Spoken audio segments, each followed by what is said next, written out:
Makanya pengen jadi artis sama pengen jadi anggota DPR, betul? Betul. Amin ya, amin semoga. Kenapa pengen jadi anggota DPR? Ya, membela rakyat kecil gitu. Kamu kan cita-citamu jadi artis gitu ya, bahkan kamu sudah mulai merintis itu gitu. Nah, salah satu resiko jadi artis tuh ya adalah punya haters dan lain sebagainya. Gimana rasanya? Ya terkenal gitu. Iya, terkenal. Ya udah diabaikan aja kan, kalau misalnya mau terkenal kan udah pasti ada lah ya orang-orang yang iri gitu kan. Iya. Kamu tuh punya rasa kepercayaan diri seperti ini tuh baru hari ini terbangun atau dari kemarin-kemarin emang begitu? Emang begitu. Kemarin sih udah begitu. Emang begitu. Oh, anaknya emang begini. Iya. Anaknya emang cuek aja gitu. Bawaannya begitu emang. Oke. Tapi kalau orang tua sendiri mendukung memang dia Emang untuk mendukung. Makanya dari kelas ini dia saya support terus. Oke. Dewi Persik semprot aura cinta gara-gara nggak mau pindah dari tanah negara. Sampai Dewi Persik dengan tegas katakan kepada sang bapak, apakah bapak tidak pernah mendidik anak bapak tentang hak-hak kita yang tinggal di tanah pemerintah? Dewi Persik beberapa waktu lalu sempat mewawancarai Aura Cinta yang jadi sorotan karena rumahnya digusur yang merupakan lahan milik pemerintah. Namun sayangnya Aura Cinta dengan kekeh mengatakan bahwa tindakan tersebut di luar dari kemanusiaan. Jadi bagi Aura Cinta seharusnya mereka diberikan kesempatan terlebih dahulu untuk pindah, bahkan selama 1 bulan. Itu pun mereka akan kesulitan untuk mempersiapkan pindah karena belum lagi cari kontrakannya. Tapi statement itu membuat Dewi Persik menjadi panas. Akhirnya dengan tegas Dewi Persik mengatakan bahwa rumah yang dibangun itu berada di tanah pemerintah. Sehingga Dewi Persik bertanya kepada bapaknya Aura Cinta dengan mengatakan, apakah bapak tidak pernah mendidik anak bapak tentang hak-hak yang tinggal di tanah pemerintah? Sontak saja statement tersebut langsung jadi sorotan netizen, dan netizen kagum dengan ketegasan dari Dewi Persik untuk menyadarkan Aura Cinta bahwa statement yang dikeluarkan itu keliru. Diam di tanah negara puluhan tahun, bertahun-tahun kagak bayar, dikasih waktu pindahan 1 bulan, dikasih kompensasi 10 juta, kurang baik apa, dan lu masih minta kompensasi. Kata gue, lu belajar rasanya bersyukur, berterima kasih, tau nggak? Gue tahu ini si Ora pindahan 1 bulan kagak cukup gara-gara apa? Kebanyakan datang ke podcast sama wawancara TV, ini siapa sih yang undang? Hah? Jadinya menghambat pindahannya Ora Cinta kan? Terus Ora Cinta ya di wawancara TV itu, di acara TV itu dia bilang, maaf ya kalau kurang sopan. Gue mau ngomong, gue mau tanya, sejak kapan lu sopan? Dari awal lu ketemu sama Bapak Ai nih, dari awal lu ketemu Kang Deddy Mulyadi, sopan lu udah kagak ada. Sekarang baru minta maaf, kalau kurang sopan. Nah kan bener, disentil langsung sama Dewi Persik di acara TV loh, live nasional, masyarakat Indonesia ngelihat semuanya. Udah deh, buat adik Aura Cinta, menurut saya stop. Kenapa? Kasihan adiknya jadi dibenci sama masyarakat Indonesia, dijadikan public enemy. Karena gimana pun juga kamu salah gitu loh. Dan kamu apa yang mau dituntut? Rasa kemanusiaan. Kamu kan menuntut keadilan kan. Keadilan apa? Menurut saya tuh itu adil gitu loh.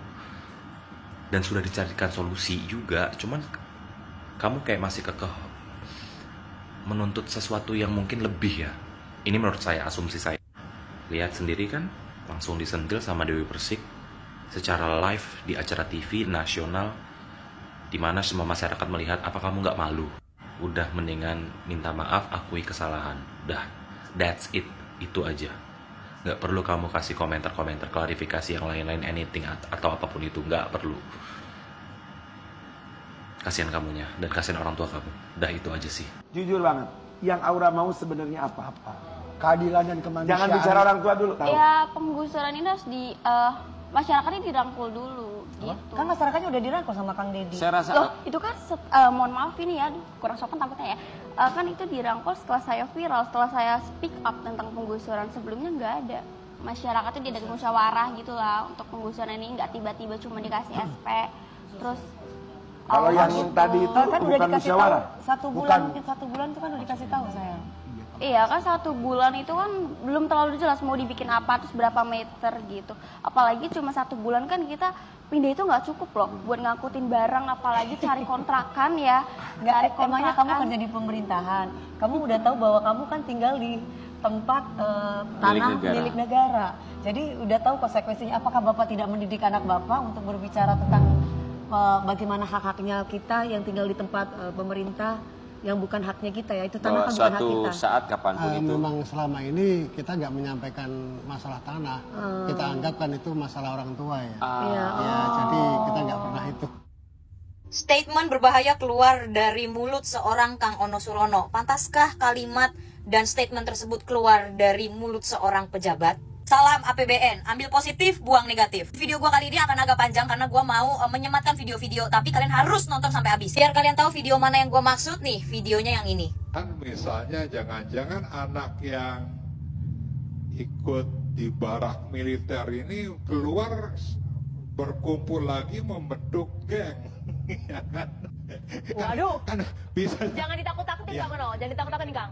Itu kan proses Pak, kita tuh masih proses, belum ada hasil. Makanya jangan. Menurut kalian pantas gak seorang pejabat ngomong kayak gitu? Pembawa acaranya, MC-nya aja itu sampai ngomong loh, aduh Kang jangan ditakut-takutin Kang. Itu pembawa acaranya aja ngomong kayak gitu. Dan ibu-ibunya itu di akhir video juga bilang, itu Bapak malah ngasih ide loh Pak. Maaf ya Kang Ono, maaf banget kalau Kang Ono Surono ngelihat video saya ya. Saya mohon maaf banget karena saya mengkritik Bapak tentang cara bahasa dan tutur kalimat ya. Karena Bapak juga melakukan hal yang sama terhadap Gubernur Kang Deddy Mulyadi. Yang ini videonya. Nah responnya KDM ya cukup serius. Menggunakan bahasa Sunda yang boleh dibilang Sundanya Sunda sangat kasar. Kira-kira bunyinya begini.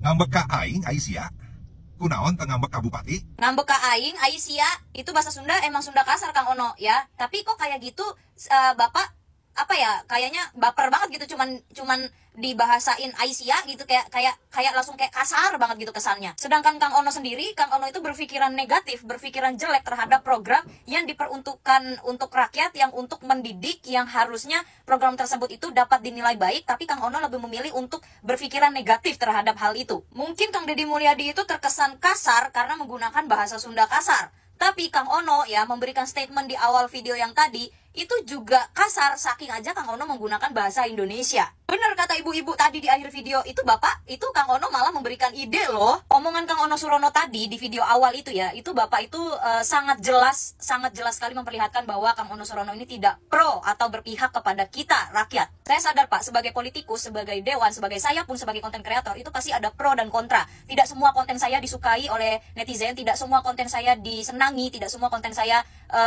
netizen juga setuju gitu. Enggak Pak, saya juga sangat sadar kalau Kang Ono Surono ini bersedia untuk menerima kritik serta saran apapun, karena hal itu pasti terjadi. Kang Ono, saya baru aja nontonin jejak-jejak digitalnya Kang Ono ya. Kang Ono itu dulu, yang saya lihat Kang Ono itu tidak seperti ini. Tapi Kang Ono Surono yang dulu, yang saya lihat di berita-berita di jejak digital, Kang Ono itu dulu adalah orang yang positive vibes gitu, yang selalu berpikiran positif gitu, selalu mengeluarkan pendapat-pendapat yang positif. Tapi kenapa kali ini Kang Ono berubah, berbeda? Saya tahu Kang, kalau setiap orang itu pasti berubah. Setiap orang itu pola pikirnya bisa berubah. Tapi maksud saya kenapa sekarang Kang Ono itu bisa sebegininya gitu? Sekarang kalau saya perhatikan konten-kontennya Kang Ono dan wawancara-wawancara Kang Ono yang ada di TV, yang ada dimanapun itu, kok lebih ke jadi ngomongin tentang Kang Deddy Mulyadi terus, dan yang jelek-jeleknya aja gitu. Kayak nggak ada baik-baiknya nih dari Gubernur Jawa Barat gitu, kayak yang diomongin tuh jeleknya aja gitu. Menurut saya ya Kang Ono ya, saat ini itu masyarakat Jawa Barat itu sedang pro 90% kepada Gubernur Kang Deddy Mulyadi. Kalau menurut saya lebih baik Kang Ono mungkin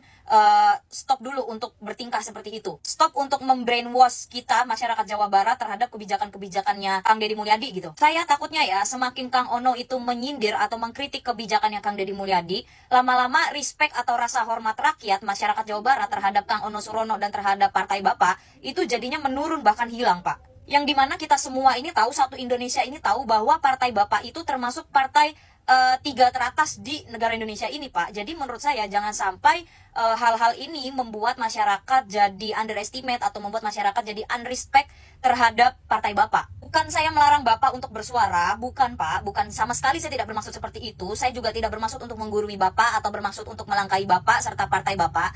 Tapi maksud saya karena saat ini audiens masyarakat Jawa Barat itu sedang pro-pronya terhadap Gubernur Kang Deddy Mulyadi. Kayak belakangan ini aja masyarakat netizen Jawa Barat itu mempertanyakan gitu ya, ini siapa sih yang milih Ono Surono? Kok bisa sih Ono Surono jadi wakil rakyat? Kok bisa sih Ono Surono jadi anggota dewan dan segala macamnya? Hal-hal seperti itu Pak. Mungkin saat ini juga saya berpikiran jelek terhadap Bapak gitu ya, tapi saya memberikan solusi seperti tadi Pak. Maksud saya coba ditahan dulu gitu Pak. Karena saya yakin Bapak itu pasti masih mau tetap di dunia politik ini lebih lama lagi. Bapak harus membuat image yang baik depan masyarakat untuk jenjang karir Bapak ke depannya gitu Pak. Jadi jangan sampai ada penambahan jejak digital yang kurang bagus untuk image Kang Ono Surono. Justru harusnya Kang Ono Surono itu ada di pihak kita. Bapak itu harusnya ada di pihak kita masyarakat gitu. Karena kita masyarakat itu mendukung Gubernur Jawa Barat. Kalau Bapak seperti ini terus, ya nggak heran kalau saya dan masyarakat lainnya itu mempertanyakan Kang Ono ini sebagai anggota DPRD Dewan Perwakilan Rakyat Daerah Jawa Barat itu mewakilkan siapa? Rakyat yang mana, Pak? Karena kita rakyatnya Jawa Barat aja